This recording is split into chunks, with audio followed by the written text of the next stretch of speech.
Stories from the Tall Tales Club. Episode 2, Visitors from Another World, by Joe Potts.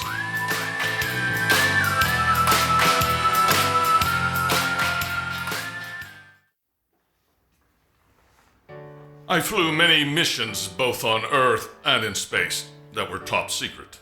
That means I can't tell you about most of them. A pity, really. I suppose that explains why the stories you do tell are so depressingly boring. What a zinger! But please, Lady Jane, have mercy. Captain Paladin has an admirable legacy, so let's show him the respect he deserves. I just did. Thank you, Colonel Krinkle. I'm quite proud of my accomplishments. Maybe Captain Paladin can shed some light on the topic we were discussing earlier, Lady Jane. Alien life, or the lack thereof. Mr. Beaumont, I believe the next time Captain Lancelot Richard Paladin sheds light will be the first. Except maybe when he flips the light switch on in the men's room. Yes, mon capitaine, enlighten us. Are we being visited by little green men? Martian or otherwise? Lady Jane Ashley had a razor-sharp tongue that was feared by many. She relished cultivating an icy, uncaring public persona. But I had discovered through a mutual friend her kind and caring heart. She worked tirelessly behind the scenes, fighting cruelty to animals at all levels. Tread carefully, my dear Lady Jane. You're tiptoeing in a minefield of classified information. Fortunately, I have first-hand knowledge and experience which is known only to me and an elite few. Strictly speaking, this particular story isn't classified. So yes, in spite of your snarky insinuations, I can in fact enlighten you regarding alien life, including the interesting morsel that I have been in the presence of aliens. The Fourth Avenue Club for Travelers and Storytellers was off to a fine start for its usual second Tuesday of the month meeting. Lady Jane Ashley had once suggested we change the meeting to the second Tuesday of the week. Evidently, she had been bored by several meetings, and for her, boredom was unbearable. Our assemblage was informally known as the Tall Tales Club, and a couple of members had recently told some spectacularly tall tales that pulled her out of her doldrums. Or maybe it was the sarcastic and wisecracking piano player's very animated musical commentary on said tales. Either way, we all serve some purpose in this world. Please do not insult our intelligence the way Major Big Billy Rubin does with his time-traveling elephants. Really, Captain? Aliens? I'm not responsible for your intelligence, Mr. Beaumont. Nor am I responsible for how easily you're insulted. All I can do is tell the truth. I'm willing to do that if this assemblage is agreeable, and let the cards fall where they may. No one has ever characterized me as agreeable. But I, for one, am curious to hear your story. It may prove just what I need to overcome my insomnia. Yes, jolly good. This could make for a rare afternoon. Please, Captain, regale us with your tale of meeting alien life right here on our good old Earth. Very well, Colonel. But I never said it was on Earth. Oh, here we go. Not on Earth. I guess it was on one of your weekly trips to the Andromeda Galaxy? Well, as usual, Pascal Beaumont, you're being ridiculous. As some of you are aware, I have flown a number of high-level missions in advanced prototype vehicles into outer space. Some of these flights were as exciting and satisfying as anything I've done since my boyhood adventures at Kennywood Park. If I must say so myself, I have an unparalleled record. Some of my missions had extraordinary outcomes. As Buzz Aldrin often told me, the further out you go, the further out things are. And once again, Captain Famous breaks his own record for name dropping. It's not my fault that I travel in circles that you don't. Talk in circles, you mean? Captain Lancelot Paladin wasn't blustering when he name-dropped. He had indeed flown with some of the most famous names in exploration, and rubbed elbows with rascals and royalty. He could be excused for perhaps being a tad too proud of that, though obviously not by Lady Jane. His story sounded interesting enough that I was willing to listen, at least for a bit. The smell of freshly brewed premium coffee, combined with the enticing aroma of hot from the oven lemon scones, had also piqued my interest. Add the invitingly soft chairs and the comforting camaraderie of fellow travelers, and a thoroughly enjoyable afternoon was quite possible. However, one of my favorite classic sci-fi movies was playing at the theater down the street. I could allow him only a limited time to catch my interest. Please, members, enough of this good-natured sparring. Captain, I am eager to hear of your exploits. By the way, have you ever visited the North Pole? Oh, never mind. That's for another day. Please, begin. Colonel Nicholas Krinkle was the club's founding member, guiding light, and resident jolly old elf. Members often affectionately referred to him as Saint Nick. We forgave him his quirks, as they were far outweighed by his admirable traits. And he could usually squelch the squabbling sufficiently to prevent an out-and-out brawl. Yes, of course, Colonel. I was on a mission in our most advanced experimental spaceship. I can't divulge where, except to say it wasn't exactly in the inner solar system. We had just... Wait a minute. Are you implying this mission was in the outer solar system? You wouldn't expect us to believe that, would you? Mr. Pascal Beaumont was easily the most experienced traveler and adventurer at the club. Maybe that's why he had little patience with those whom he felt were taking excessive liberties with the truth. He had seen it all on 7 continents. His accomplishments were rivaled by no one, the least of all by me. I have no expectations of your beliefs, Mr. Beaumont. Believe what you will. I can only relate what I experienced. And surely you know that corporations and governments aren't in the habit of telling everything they know and do. Anyway, it was a 2-man mission. It was to be my last mission. In fact, as I was set to retire soon afterward. So I wanted a nice, smooth, uneventful flight. Anyway, we had been in space some weeks when, after studying our radar screen intently, Flash Gordon turned to me and said, Flash Gordon? Flash Gordon? Do you take us for imbeciles? I'm simply using a pseudonym for privacy and security purposes. Yes, I'm sure your companion was actually Buck Rogers. Or was it your old friend Buzz Lightyear? Listen, it doesn't matter what we call him. I just can't use his real name. I think it would be jolly good fun if we called him Captain Kirk. Fine. We'll call him Captain Kirk. So, as I was saying, after studying our radar screen for some time, Captain Kirk turned to me and said an object on the radar appeared to be following us. I wasn't alarmed, but more curious.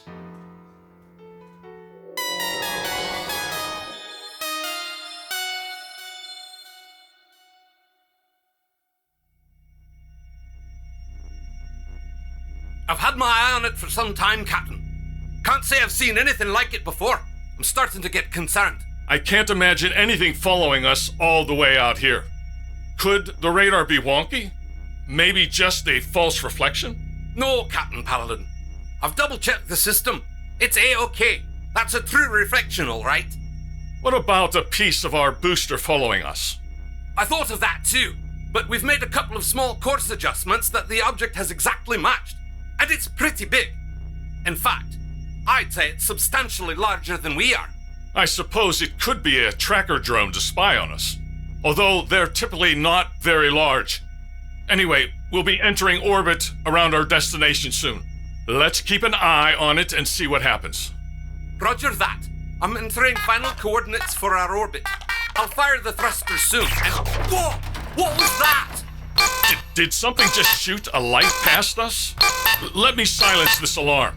Maybe it was an energy beam weapon of some kind. A laser or a phaser. There it is again! And it definitely came from whatever's following us. They're hostile, or it's hostile. Well, we can't deviate from our mission at this critical point. Continue preparing for orbital insertion. Then we'll set down on the surface as soon as we can. And you know, Kirk, maybe those flashes aren't a weapon. I'm thinking it might be a signal of some kind. Either way, I think we've just discovered extraterrestrial life. And I'd just as soon not go down in history as discovering it by being blasted out of space. Let's not get ahead of ourselves. Stick to the plan, Kirk. Stick to the plan. Look at that! Those flashes are getting closer to us. So I see. I'm still not convinced they're trying to hit us, though. Okay, entering orbit. Can you get a position on that thing? Roger, I've got it. It's also entering orbit, so that's definitely a powered craft. See if you can get it on screen. Working on it. Pulling in an image now. Focusing it. There. Jeez! Look at that thing! What on Earth? I mean, not on Earth.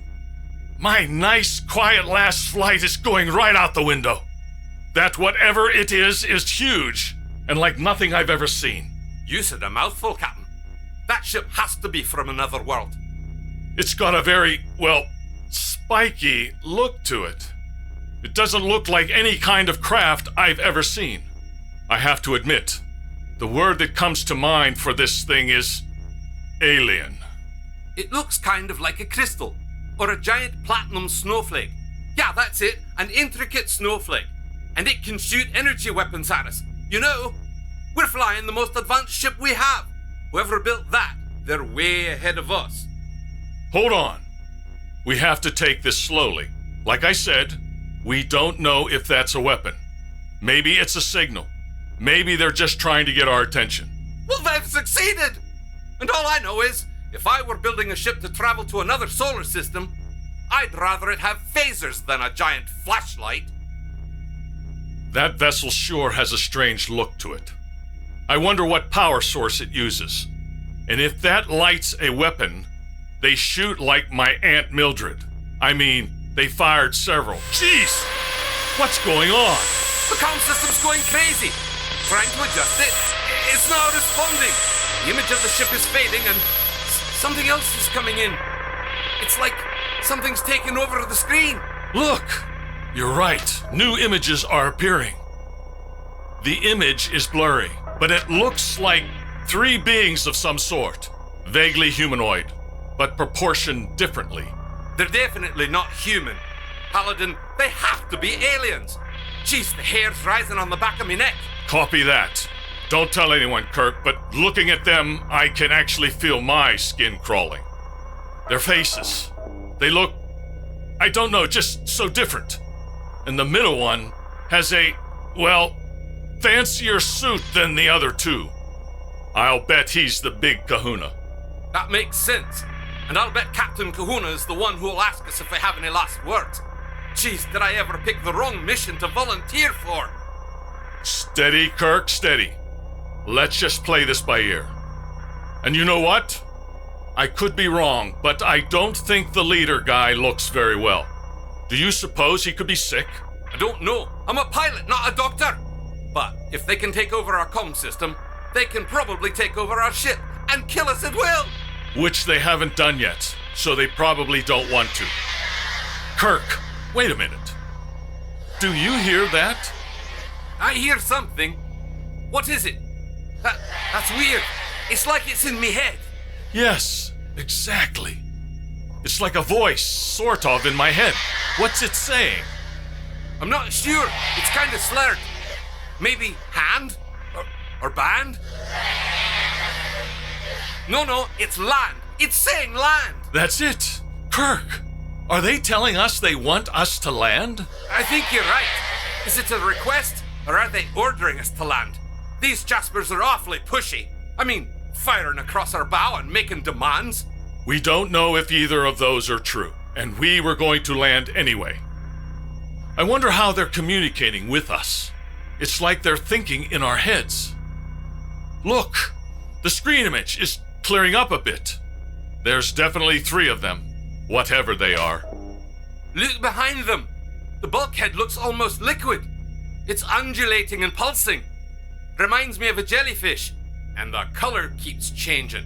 And there goes my neck hair again. Yeah, I'm having a tough time taking all this in. And look closely. Their skin seems to have a bluish cast. That middle one, I'm telling you, he doesn't look well. They're definitely alien, but they look familiar. What do they remind me of? I know! Klingons! Klingons? Are you telling us you met Klingons? Of course not. I'm simply saying that on the screen, they reminded us of Klingons. Of course, the human brain is always trying to interpret the unknown in ways that seem familiar. This is most disappointing, Captain, and dull as day-old donuts. We were led to believe you had met aliens face to face, not on some screen gizmo. Lady Jane was being too hard on the Honorable Captain Lancelot Paladin, in my opinion. I'm admittedly a sucker for a good alien story, and I found his tale intriguing. Enough so, in fact, that I had abandoned any thought of sneaking out to the movie down the street, even if it was Forbidden Planet. And let's not forget the coffee and scones.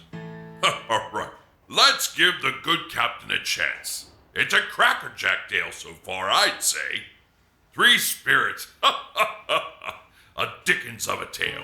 A tale is right, and we're giving him more time to make up this nonsense. Next he'll tell us it was Santa and his elves. Oh, if there's one thing I'm sure of, I'm sure it wasn't Santa Claus. Of course it wasn't. Any more than it was Klingons or Romulans or Wookiees. If I may continue, we descended from orbit and set down on the surface of the moon. One of the larger ones in the solar system is all that I can tell you, and all seemed clear. We hadn't seen any more of the snowflake ship or its strange inhabitants. We donned our spacesuits, exited the ship, and began our exploration of the surface. We had a magnificent view of the gas giant the moon was orbiting. We were seasoned professionals, but I have to tell you, it was difficult to concentrate on our work with one of the most beautiful sights in the solar system hanging in the sky. Anyway, we had been out about 15 minutes when we saw a figure emerge from a crater some 50 yards in the distance. One thing was clear. Even though it was wearing a spacesuit of some kind, it was one of the figures we had seen on our comp screen.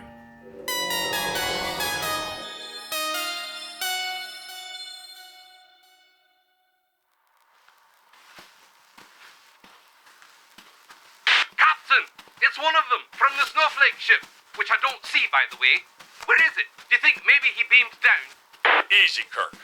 Their ship's probably on the other side of the crater. On this small world, the horizon isn't very far away. He's coming this way. Geez, he must be 7 feet tall. What does that hand motion mean? I'll bet he's threatening us. And maybe that's their peace sign. Come on, let's walk slowly toward him. Open hands, open arms. We want to look friendly with no sign of aggression. If we can look friendly in these spacesuits. Fine, Captain. But I wish Space Command had allowed us to bring weapons. I don't even have a potato peeler. What if he starts shooting? Like I said, they have plenty of opportunity to do that. Look, he fell. careful. It might be a trick. A trick? No. Look, he's getting up, but he's a little wobbly. I'm sure this one's the leader. You can see the same decorations on his spacesuit that were on his jacket. I'm telling you, he's not well. Something's wrong with him. We need to help him. What? You mean help him blast us? I don't trust this guy. Look, we're within about 20 feet. Let's stop here. Agreed. We don't want to alarm him. Good. He looks more steady now. Wait a minute. What does he have in his hand? Maybe he's been hiding his pistol, or whatever kind of weapon they use. No, I don't think so. See? He's holding it flat in his palm, if he has a palm under that spacesuit glove. He's extending his arm, like he's showing us whatever it is. It's glowing, kind of throbbing with a pinkish color. Captain, it might be a phaser on overload. Kirk, get a hold of yourself. Do you think he'd blow himself up too? Maybe it's... Wait, do you hear that? Like before, in our heads. Yes, I do. What is he saying? Something like grade or braid? Blade! He's got a knife! No, it's trade. And he obviously doesn't have a knife, Kirk. Trade. Is he offering us that thing? I'd be careful. Does he want to make a trade of some sort? Hey, he's coming towards us! I'm telling you, that thing's a weapon! No. Look, he stopped again. I think he just wanted us to get a better look. The word keeps coming into my head. Trade. I really think he's asking for our help. Say, Captain, if he can think his thoughts into our brains, do you suppose he can hear our thoughts? Does he know what we're going to do as soon as we think it? Captain Paladin, what's that noise? I don't know.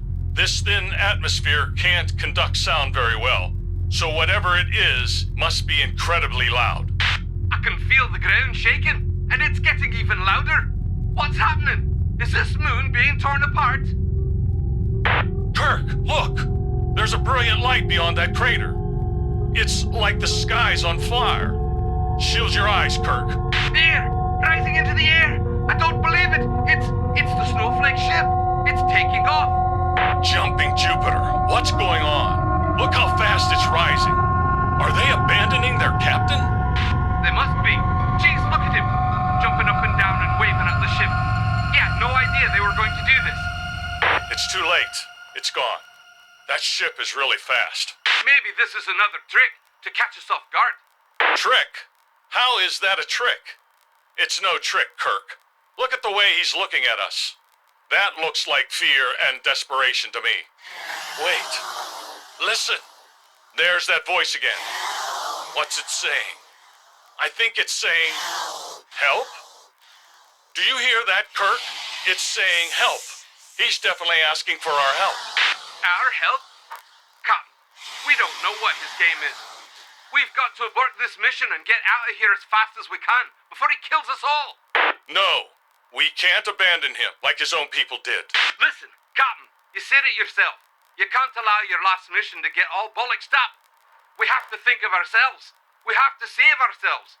We don't know anything about this thing. We don't know what he is or his buddies in the Snowflake Starship might be planning. We can't let this, whatever it is, be the ruination of us. Listen to yourself, Kirk. We're better than that.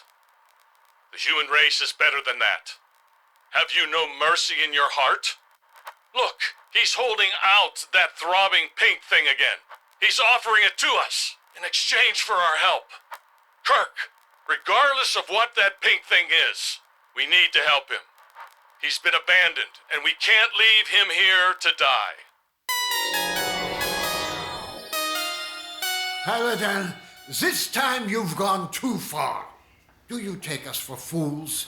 I pay the municipality handsomely to haul away this kind of rubbish.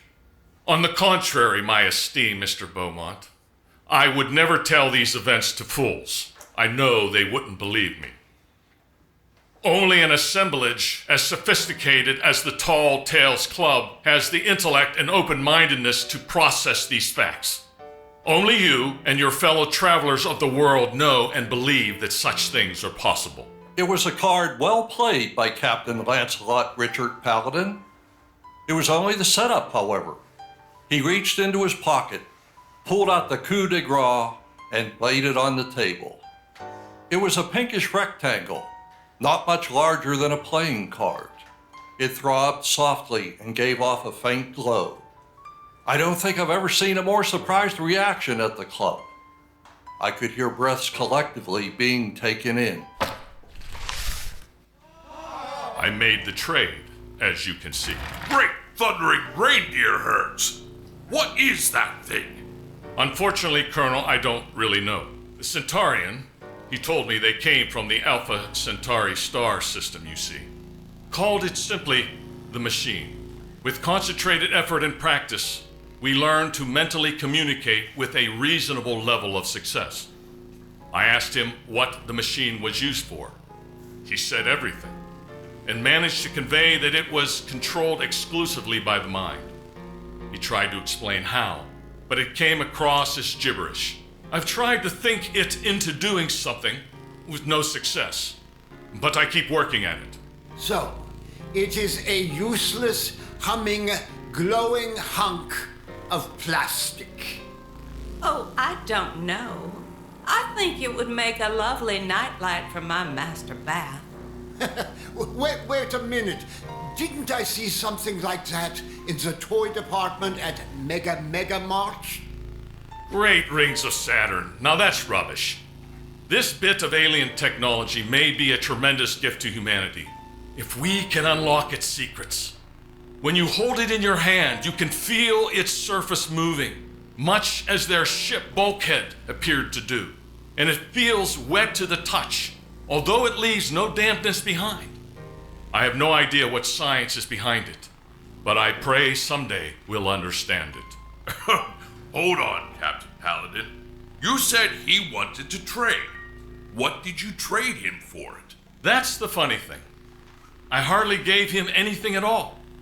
We had a few simple tools in our ship, wrenches and the like. He just wanted a few of them. Wrenches? Are you telling me he gave up his supposed do-it-all gizmotron for some wrenches? What? Did his ship have some loose bolts and he forgot to pack his toolbox? Oh, nothing like that. He didn't want them to use as tools. What then? He wanted them as a souvenir of having met the famous Captain Paladin? No, he ate them. Ate them? Paladin, is there no end to your nonsense? You really are playing us for fools. Not at all, Mr. Beaumont. You see, his instruments had told him our tolls contained metals that his alien chemistry desperately needed. It turned out I was right about him being sick. Those wrenches saved his life. For him, they were a miracle drug. I won't bore you with the details. Too late for that. But once in our ship, Mork was able to soften the metal and consume it. The Centaurian's physiology and internal construction is much different from ours, evidently. Mork? That's just what I call him. He's trying to teach me about his home world and its inhabitants. Wait, what do you mean he's trying? Oh, did I forget to mention? As I said, the other Centaurians abandoned him. Evidently, they feared they'd contract his illness. When he left the ship to meet us, they saw their chance and took off. Not the best shipmates in my estimation. Well, who knows what morals and ethics an alien race might have. Anyway, I couldn't just leave him stranded on that moon. So I brought him home with us. He's in his own private complex in Area 51. So I really can't divulge more. Mork is being very well taken care of, though. All the wrenches he can eat, I presume? Very droll. And I'd urge all of you, as a matter of common sense, not to speak of this beyond these walls. I see Mork frequently. I'm the only one he really trusts so far. Well, that's understandable, I suppose. This is preposterous. One of these days, I'm going to have the others restrain you while I administer a lie detector test. Your chicanery will be revealed once and for all. No need for restraints. I'd be happy to oblige you. You can televise it for all your friends to see if that makes you feel better. Hold up, Captain Marvel. What about the other Centurions? Centaurians. Whatever. Where's their ship? Why were they here in the first place? Are we about to be invaded? Come, Captain Hornblower. Surely you can weave a better space opera than that. No need to fret, Lady Jane. Mort tells me they are a peaceful people, and we're on a scientific expedition. They were about to return home anyway. So, we can relax, you say? No imminent alien invasion? I didn't say that. No, I didn't say that at all. You see, Mort tells me that there are beings called the Galactic Marauders from the Altar star system, are hostile, ruthless, and technologically advanced. They plunder and enslave entire civilization. They prowl much of the galaxy at will, and you never know when or where they might show up. No, you just never know when the feared marauders might set their sights on our jewel of a planet, on our lush green Earth. After these last pronouncements, pandemonium ensued. Put that throbbing piece of plastic down! I've never seen such chaos at the Tall Tales Club. Our enjoyable afternoon of camaraderie was over. And now, dear listener, what of Captain Paladin's strange tale? Was it merely a fanciful way to spend an otherwise dreary afternoon? At the heart of it, of course, is the question of life in the universe. Are we alone? Did the Almighty create this vast universe and only place intelligent life on one small planet, in one small star system, in one small galaxy? As Arthur C. Clarke noted, sometimes I think we're alone in the universe, and sometimes I think we're not. In either case, the idea is quite staggering.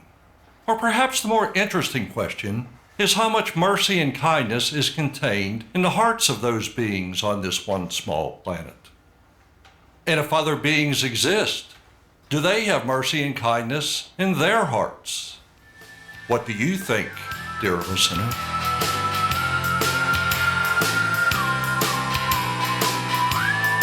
That was Stories from the Tall Tales Club, Episode 2, Visitors from Another World, written by Joe Potts. Cast members in order of appearance: John Kenyon as Lancelot Paladin, Peg Bryan as Lady Jane, Scott Walton as Colonel Krinkle, David Seremet as Pascal Beaumont, Joe Potts as the narrator, Matthew Mann as Kirk, directed by Karrie Fetter, produced by Thomas Marinchak. Our audio technician was Matthew Mann. Sound design by Matthew Mann and Jacob Gorsich. Music by Matthew Mann.